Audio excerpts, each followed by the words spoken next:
উজানের ঢলে ভাসছে সিলেট অঞ্চল। টানা বৃষ্টিতে সুনামগঞ্জে ঘরবাড়ি, দোকানপাট ও সড়ক তলিয়েছে। সবশেষ খবর জানাতে এই মুহূর্তে সিলেটের তালতলা এলাকায় আছেন রিপোর্টার ইকরামুল কবির। আমরা সরাসরি যাচ্ছি তার কাছে।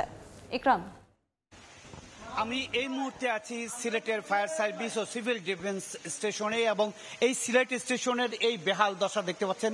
এখন এই যে এখানের যে অফিস আছে, স্টেশন অফিস, যেটা সিনিয়র স্টেশন ম্যানেজার, স্টেশন অফিসারের কার্যালয় সহ যেই থাকার জায়গা, ফায়ারম্যানদের থাকার জায়গা সব কিন্তু পানির নিচে তলিয়ে গেছে। আমি এই যে পানি, হাঁটু পানি, তার পাশে আরো বেশি পানি রয়েছে এবং এই এলাকা যারা আছে, এই অফিসে যারা আছে ফায়ারম্যান, তারা বলেছেন সারা রাত তারা নির্ঘুম কাটিয়েছেন। কারণ হচ্ছে কি, দেখতে পাচ্ছেন যে ঘরের ভিতরে পানি ঢুকে গেছে একেবারে পুরো এলাকা।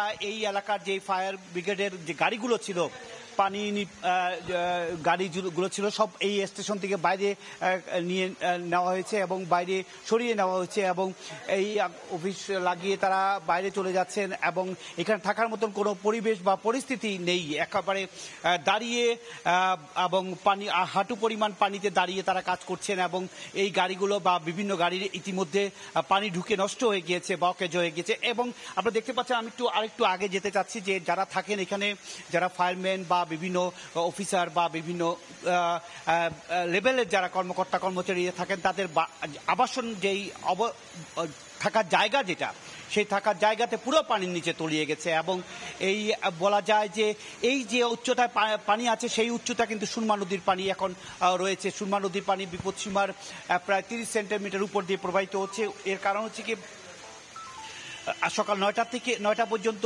চেরাপুঞ্জি, ভারতের চেরাপুঞ্জিতে 395 মিলিমিটার বৃষ্টিপাত হয়েছে এবং সিলেটে প্রায় 200 মিলিমিটার বৃষ্টিপাত হয়েছে। সবকিছু মিলিয়ে বলা যায় সুরমা, কুশিয়ারা, সারিগাং সহ প্রত্যেকটি নদীর পানি বিপদসীমার উপর দিয়ে প্রবাহিত হচ্ছে, যার কারণে এমন পরিস্থিতি সৃষ্টি হয়েছে। এবং তালতলা এলাকায় যে দোকানপাট রয়েছে, বিপণী বিতান মার্কেটগুলো রয়েছে, প্রত্যেকটি জায়গায় একেবারে পানিতে তলিয়ে আছে। সবকিছু মিলে সিলেটের পরিস্থিতি খুব খারাপের দিকে যাচ্ছে।